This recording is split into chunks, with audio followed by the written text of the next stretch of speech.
guys, so today I'm going to be doing a spoiler-free review of the March Classics Clique book of the month, which was The Catcher in the Rye by J.D. Salinger. Classics Clique, if you don't know, is my classics book club over on Goodreads, so that's going to be linked down below in case you want to go join in.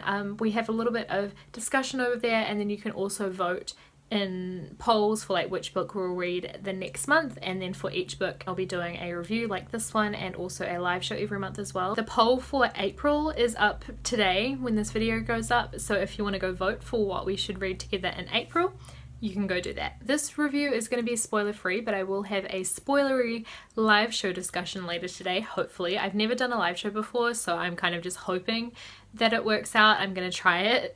So I'm aiming for 4 p.m. New Zealand time this afternoon, which is 8 p.m. Pacific Standard Time. So I'm really looking forward to talking about this book a little bit more with you, especially if you're someone who's already read it and you want to discuss it with me in a live setting. That could be fun. Or if you just want to come hang out, that's cool too. This is one of my all-time favorite classics. This particular edition my mum bought me for Christmas in 2009. I read it probably because it was on like the Rory Gilmore book list back then, and then I read it for a class in high school, and then I read it for a class in uni as well, and I've reread it for my own enjoyment, so it's one that I've given 5 stars. So it's a relatively short book, and it's about a teenage boy called Holden who's been kicked out of his boarding school. It's kind of like a fancy boarding school, and he's scared to go home and face his parents, as you can imagine, so he ends up spending a few days in New York City by himself, staying at a hotel and kind of just roaming around.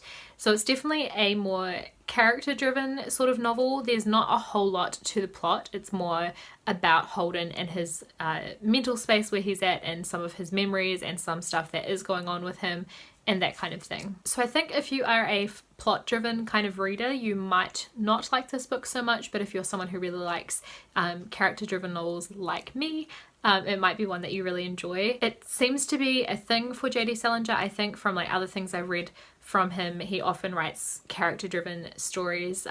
Another one was Franny and Zoe, and I have a review of that which I'll link down below. It's spoiler free as well, but I've also read a short story. It's something to do with banana fish. I can't remember the full title, but that story was very character driven as well. So yeah, it's something that I really like about J.D. Salinger's writing. The whole story is written in first person from Holden's point of view, and he's a very unreliable narrator. First of all, he outright tells us at one point that he's a really good liar, so it makes you think kind of everything he says you got to take it with a grain of salt. But there's also this really big interesting disconnect between Holden's interior monologue, so what he's thinking to himself, his thoughts and ideas and things like that, but then what he actually says and does. So the dialogue and like the story that's going on is often quite disconnected from what Holden's actually thinking. His interior monologue is him kind of like trying to be a certain way, but then often his actions won't reflect that because his actions give you more of an insight of how he's actually feeling, I guess. As a character, he has a really distinct voice. He's definitely not a dull narrator. There are certain phrases, like catchphrases almost, and certain words that he uses over and over. One of them that you'll hear people talk about quite a lot in reference to this book is phonies. He calls everyone phonies, or like most adults phonies. It kind of is getting at the whole American dream thing. He kind of looks down on that and thinks it's really fake and really phony. He also refers to things as depressing. It's often things that aren't really depressing either,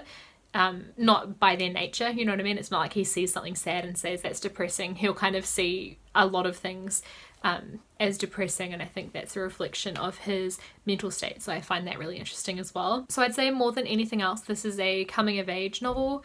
It's Holden dealing with the kind of disillusionment of growing up. He's quite cynical about the world, like I mentioned, and he's quite critical of everything and everyone, and he's very concerned with the idea of the loss of innocence.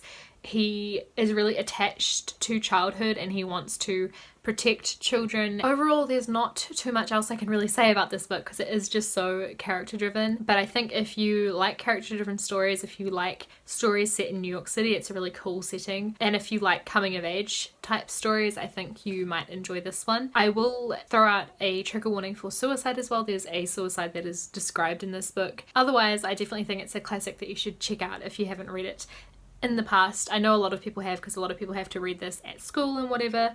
So if you have read it, let me know in the comments down below what you thought of it, whether you loved it, whether you've hated it, whether you've changed your mind over the years, anything like that.